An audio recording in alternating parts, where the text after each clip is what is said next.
Doing here. Hello and welcome to today's conversation on Stop Selling, Start Coaching. The agenda for the conversation today, we'll talk about what is selling, the fear of selling, and this is one I've found a lot of coaches talk about. They have this idea that, oh, I don't want to sell myself or push myself on someone. So we'll explore that.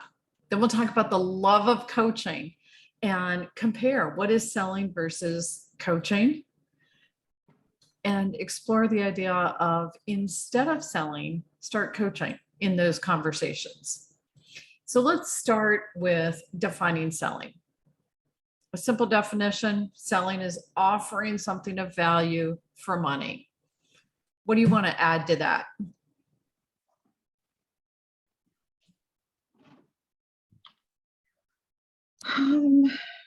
Let's see. That's kind of the way that I think about it. But you're also selling yourself. So you're not just, selling your service, where you're just saying, hey, I'm a coach. You're saying, I'm a coach. I'm the best person for you. I can help you in these areas. So it goes a little bit further than just kind of selling your service. Yeah. It's who's giving that service, right? Or providing it. Yeah. It's all about, really, to me, I look at it as really just, selling yourself and your expertise. That you are the subject, can be a subject matter expert, just to kind of add to the conversation. Yeah. And to me, that in and of itself is such an interesting point, Christopher, because Harvard Business Review research shows one of the top factors in choosing a coach is subject matter expertise. While at the same time, we know that's not an indicator of success in the coaching relationship. It's a true pro con. It can be really helpful when you know what to ask about, and it can get in the way when you know the answer. Mm-hmm. So, yeah, and it speaks very much to what Melissa's saying. We're selling ourselves, and that is part of how they choose us. So, oh, good. All right. So this fear of selling, people hesitate. They don't want to sell themselves. What's behind that? So I actually have been looking into this and was thinking about this as part of a keynote speech that I'm giving on Monday to some young women student athletes. So speaking kind of from just a women's perspective, we have a tendency to feel that self-promotion is something that we're not supposed to do. And so it's this fear of you're bragging, you're boasting, you're doing things that you're not supposed to do. Your skills will shine if you just do them. You don't have to boast and sell yourself. And so I think that is some of the fear that comes from people not wanting to sell. Yeah. I think, you kind of think of selling, you think of the old door-to-door salesman or something as coming across as very pushy. Yes. Yeah. The So door-to-door. that's a big fear. Yeah. Or being the used car salesperson. Yeah. Yeah. So true. The idea of pushing ourselves out there. Yeah, absolutely. Welcome's glad to have you join us here. So let me throw this out. Perhaps you're familiar with the acronym FEAR and what it means. False expectations appearing real. So we are afraid of selling, and what's behind that fear are these false expectations that, okay, it means I'm bragging, or it means I'm being pushy, or those kinds of things. And it doesn't necessarily have to mean that. It's how we approach it and the way we do it.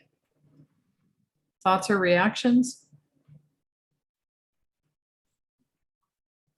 That's the first time I've ever seen it as an acronym, truth be told. Oh, that's awesome. But no, that does make sense, everything you just said there. Yeah. Yeah, I don't know that I've seen fear as an acronym. I was thinking of this movie, The Italian Job, where the acronym is the word fine, and it's like freaked out, insecure, neurotic. And so I was trying to think of what fear might be. So this is the first time that I've seen this: false expectations appearing real. It's like putting on a whole persona. Is this kind of like imposter syndrome? Well, so imposter syndrome is this idea that people are going to find out I'm not as good as I think I am, or not as good as my job or title would imply I am. That I shouldn't be in the position I'm in, kind of thing. So to me, false expectations appearing real, if we go back to what was behind the fear of selling, we talked about we don't want to be pushy. Well, do I have to be pushy to sell? No. Or we said we don't want to be the braggart. Do I have to brag to sell? No. So those are false expectations. We associate those perceptions with selling, and it's not necessarily true.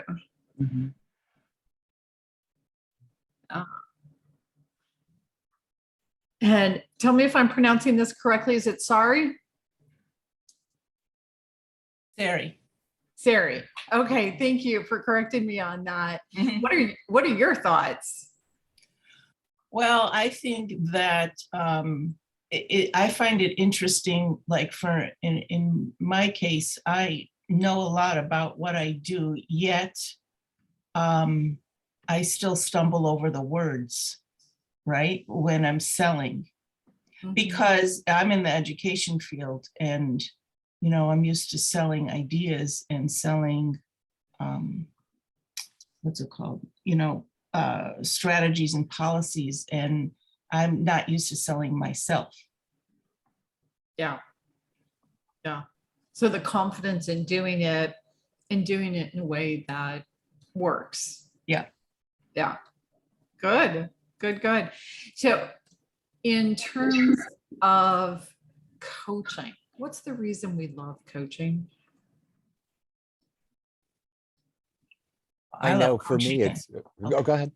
Everybody's jumping in on that one. Yeah, Christopher, I think you started, and then we'll go to Sari.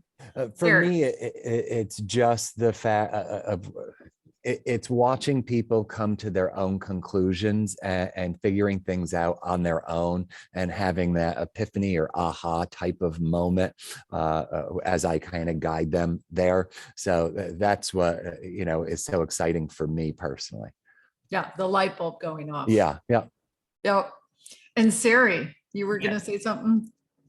I was going to say just, coaching, we to help people. And I think part of what I'm finding difficult is that people need help, but they don't know how to ask for it. Yeah, or don't want help. Yeah, I think they or have this impression that you're just supposed to tough it out. Tough it out. Yeah. And what are you thinking, Melissa? So I am new to coaching in this manner, to coaching this sort of way. So I just got my CPC a couple months ago. But I have been coaching from an athletic perspective, leading as a mentor for internship programs. So kind of conceptually, I love the concept of working with people to achieve their goals, because it's not my goal. Because I've, as an athlete, like when I became a coach, it was like, I don't need to do this. I've done it. I have my accolades. I have my records. I have all of this. I'm here to help you, to get you better, to get you to where you want to go. And it's the process of seeing that and then seeing them achieve it. And I think, like Christopher, you said, like that light bulb moment where you're like, they see it and you feel the excitement that they have for something that you've helped guide them towards. Yeah. And if I can play with pieces from all of you, one of the things I talk about is a progression of services. So when we think about developing somebody, there's an element of training, giving them information and providing that. We move into mentoring or consulting, sometimes both. And then later on comes the coaching, the kind of coaching we're talking about. And Sari, to give you words, the way I define it, it's advanced development for advanced results. Education and training, mentoring, consulting all come before coaching comes. And then in coaching, we're holding them as their own best expert and they find their own answer. They decide on their own goals and work towards those. And if I make LOVE an acronym in terms of coaching, we listen to who they are, to what they want. We outline their focus and objectives, explore the value of achieving that the value of achieving that to them, and then explore what are the possibilities, what are the opportunities, what are the potential barriers, what are the strategies, and then ultimately, how do they want to move toward that? Thoughts or reactions? Got a lot of acronyms to remember. I know. I liked that. Can you repeat the first thing that you said, Kathy? I liked that. The advanced development for advanced results. I liked that. Yeah. And it's the progression of getting to that. Christopher, if you're in talent development, talent management, coaching is the advanced level for that. Absolutely. So, yeah. In terms of one versus the other, how are selling and coaching different?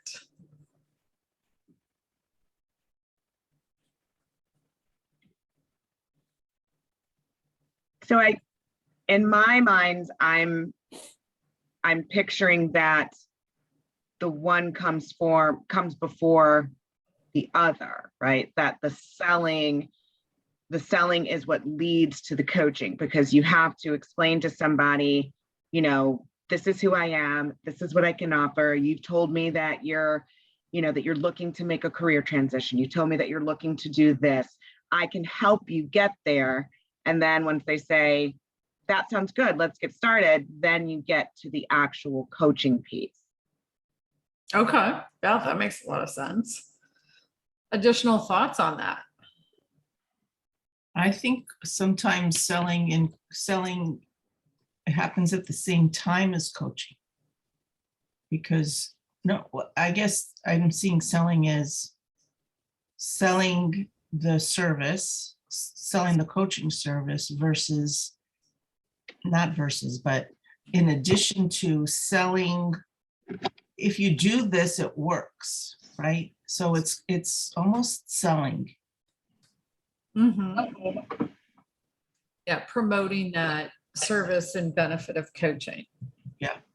But Yes. also like when you're in it, like, so you're coaching them and you're moving them towards this thing. And sometimes you get resistance, or sometimes you get, well, I don't think it's going to work. Or so you're almost kind of selling it at the same time that you're coaching.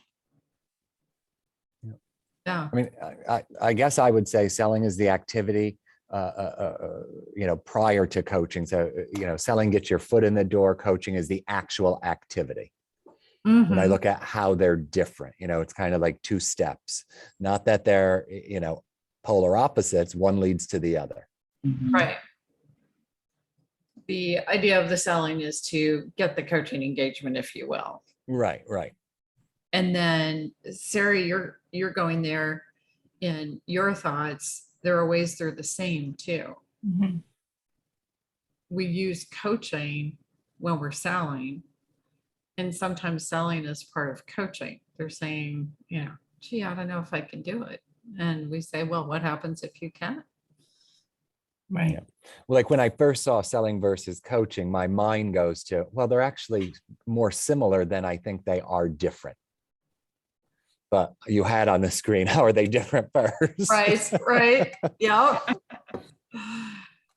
And that's the big piece to this. Instead of having this fear of being pushy or bragging when we sell ourselves, we want to go into it with the idea of we're going to coach. We're not there to sell. And to me, one of the biggest things that has to happen is when I go into that conversation, I have to be 100,000% okay with whether or not I'm the coach for that person. If I'm not, that's okay. If I am, that's okay. What's most important out of that conversation is that they figure out what's right for them. That gets rid of me being pushy or bragging. And it's all about, hey, what's going to serve you? But at the same time, because I've had somebody, they're like, no, you're not for me. And it's kind of like, I feel kind of let down, but this particular person was a female leader and they wanted another female, period, end of story. Yeah. You know, they didn't care how much I knew or what, you know, there was, you know, and I wasn't trying to oversell anything, but, you know, because the first and foremost to me, that person has to be comfortable and trust me in order to have an effective coaching engagement. But at first it's a bit jarring and it's kind of a letdown because I didn't have an opportunity. Right. Right. And for them, they of course have no idea if you have any insight or expertise in that area. Right. So it can go back to their comfort level. Yep. Yeah. No, that's yeah, that's a great example. All right. So the question becomes, how do we create the shift from selling to coaching? I actually think that's the easier part. I mean, once you've sold, right? Once you have your client, then you start doing your thing. I'm saying even before you've sold or have the client. Oh, Instead of it being a selling conversation, how do we make that a coaching conversation? oh, interesting. I don't know. That's the shift we're talking That's about. why we're here, Kathy. That's why we're here. We want to know the Yes. answer. So what do you think the possibilities are?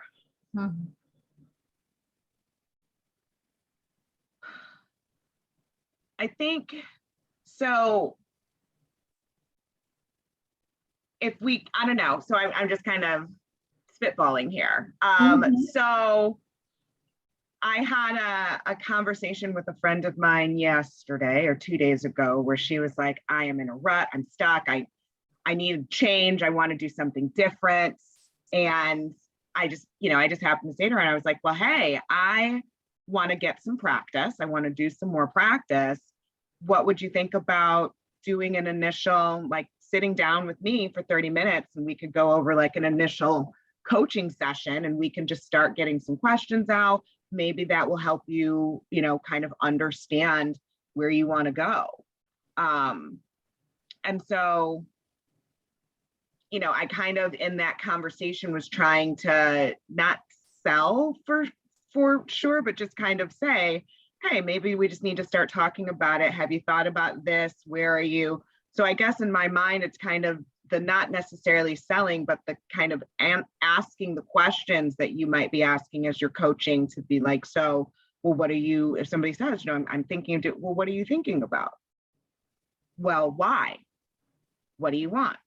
And so kind of sussing out some of these questions that we would be doing in an initial session, maybe that's how you might get the shift. Mm-hmm.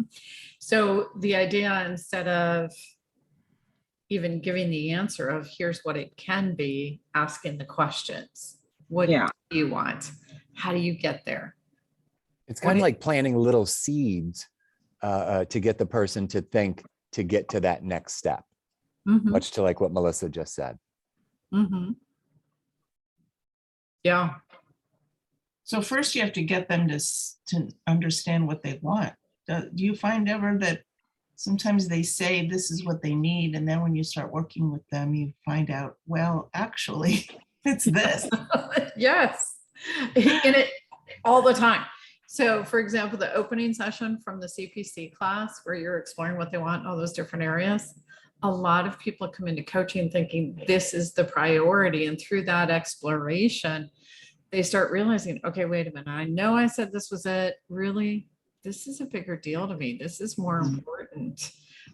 Or, okay, I said this and it's really both these things, or whatever comes out of that conversation. And to me, that's part of the power of that session.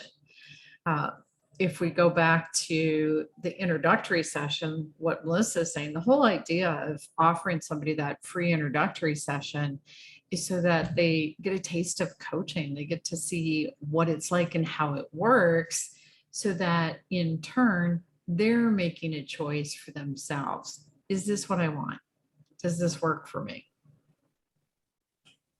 And I think the difference, back to what we were saying earlier, is the shift is, instead of me pushing or bragging about myself, it's exploring, it's asking the questions, as you said, Melissa, to discover what they want, and then explore the potential value of coaching to serve them moving toward what they want.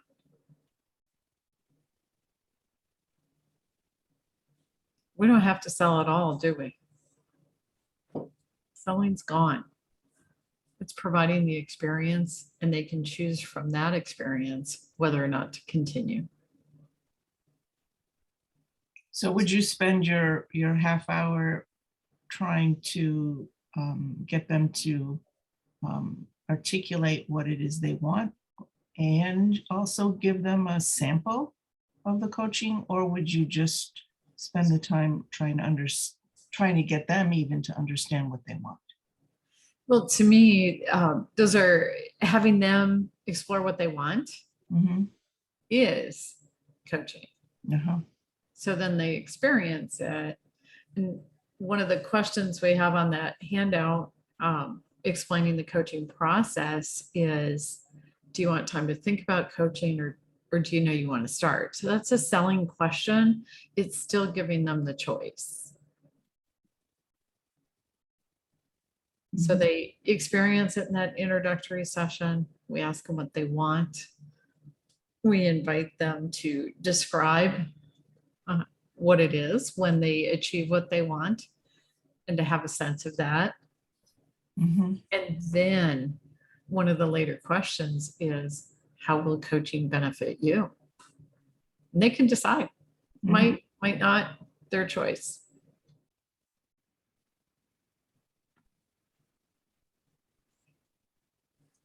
So if you're coaching instead of selling, how does that increase your coaching business?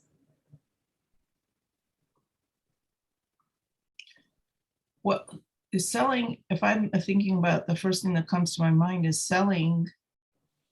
The business is not getting results. Coaching is what's getting results. So if you're coaching leads to the results, which leads to more business, I think. Yeah.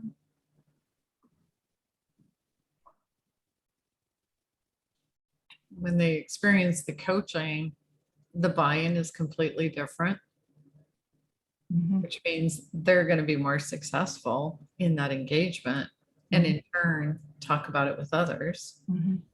which builds your business. Mhm.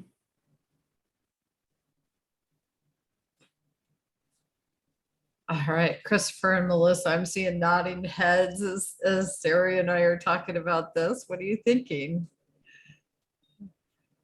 Yeah, kind of the way that Sari said it, I do kind of agree with what she had said. And, I wasn't sure that I had formulated a thought just yet, but I'm buying what she's selling, if you will. No pun intended. Yeah, similarly, like I don't know that I, have truly thought through, but I'm nodding in agreement with, yes, I hear what you're saying. I can see where you're going with that. Because yeah, I mean, as you were saying, like if you're coaching instead of selling, then they're seeing they're seeing the benefit, or they're seeing what you can offer, they're seeing what it's going to be, they're seeing how these sessions might run right from the beginning. And so the thought would be that if you're coaching and not selling, then that's going to lead them to make the decision to engage with you and continue on. Versus if you're selling, they may be like, well, I got to think about it, and I'll let you know. But if you're already coaching them, then it just kind of seems where it could be just a consistent flow right into, more and more sessions. Yeah. And interestingly enough, for example, Christopher, you mentioned being internal. I think this is applicable there too, because sometimes people are told to have a coach. Oh yeah, that's pretty much what we have all the time. So it's much more performance based type coaching. Everyone comes to us with a problem. But I think if you're an effective coach, you're effectively, if you're effective at coaching, people really start to think differently, see things differently, behave differently. And then they see you as a real expert at what you're doing to be able to help them come to their own conclusion. So I think it kind of, helps get more business, and you're recommended more. Oh, I had this great experience with Christopher. Let me, you should go try and work with him. He helped me kind of see things or think whatever, behave differently. So it really kind of starts this snowball effect. And sometimes we just have too many people as a result of that.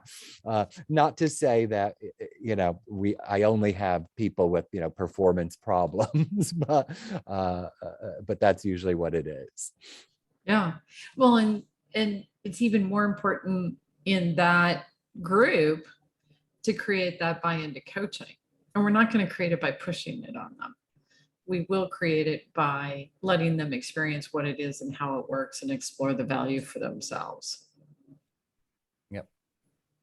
Yeah. Awesome. Okay. So curious in terms of what you learned out of our conversation today.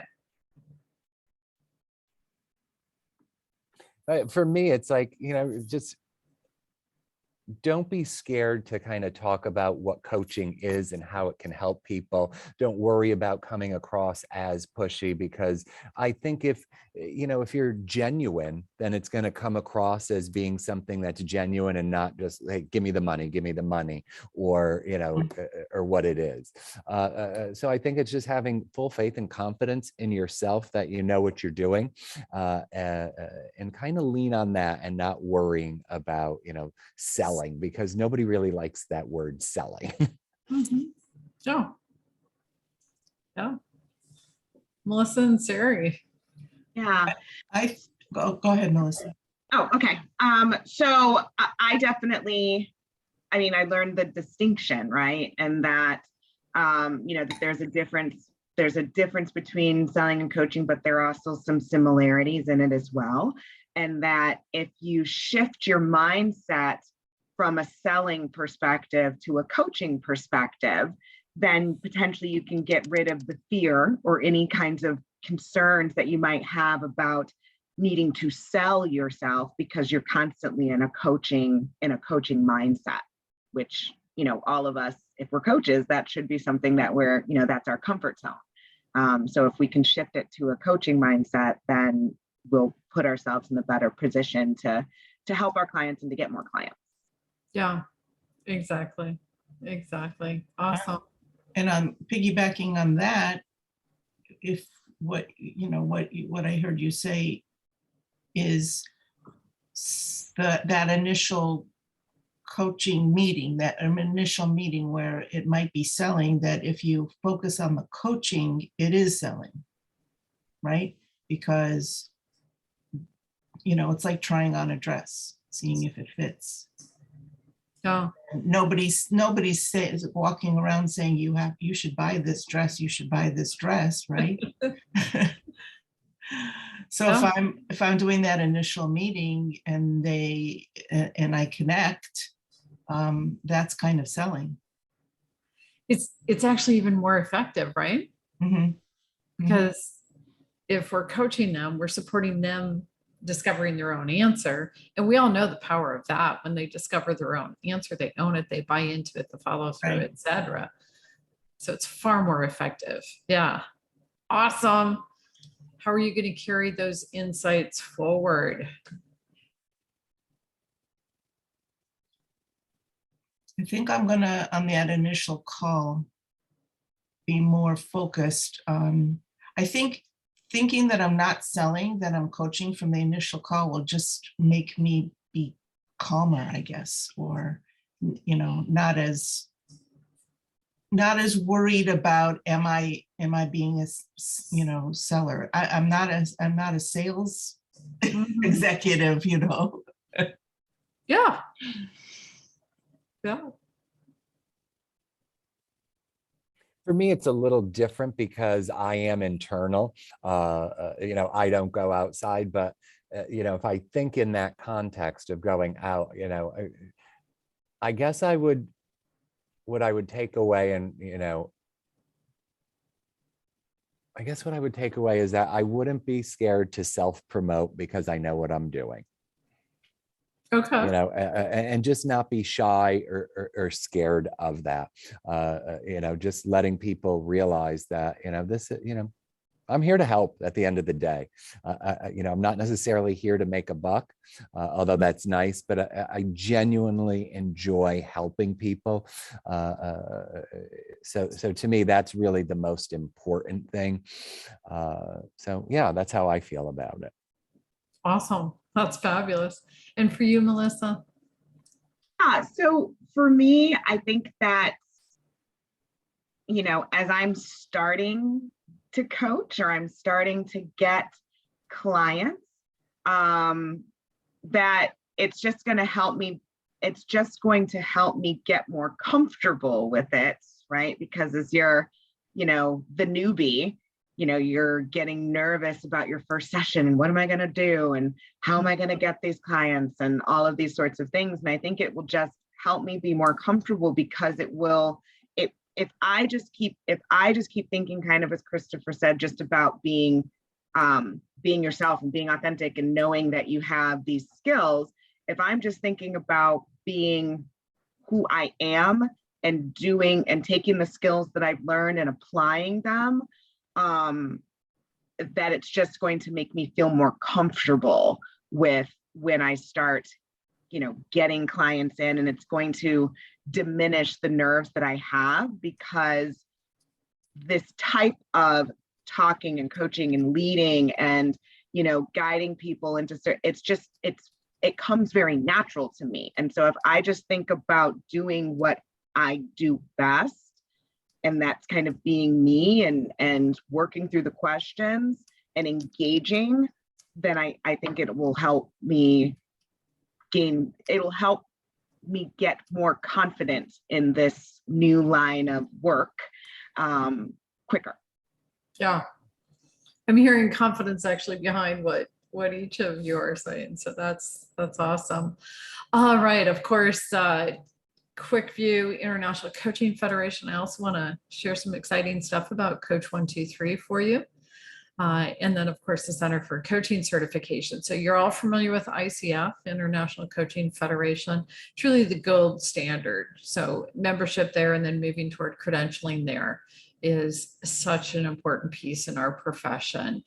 Coach 123 is an organization that we're partners, we're hand in hand with Coach 123, and this is where we are placing coaches into contracts. So we're primarily drawing graduates of the Center for Coaching Certification, and we have people actively out there working contracts where we are looking for coaches and placing our graduates in those opportunities. So watch for more coming on that. It's really exciting things going on. And then, of course, you're familiar with the Center for Coaching Certification, available to support you for continuing education, for additional training, all the way through credentialing to whatever level you want. So that's an opportunity for you. We do put out a number of things that are available to you. So we have a blog, we publish the books every year, the monthly webinars like this, the podcast, so lots of information available to you on an ongoing basis. If you want more information on coaching programs, coach training, or coaching services, let us know. We support all of those. I'm happy to hang around as long as any of you are here and have additional questions. I know we used up our time, so I want to honor and respect that as well. So I'm just going to say thank you. I'm glad you were here. I'm glad you participated in the conversation. So thanks so much. Thanks so much, Kathy. Yeah. Thank you. What does MCC stand for? That's one of the credentials that the International Coaching Federation gives out. So they have 3 levels of credentialing.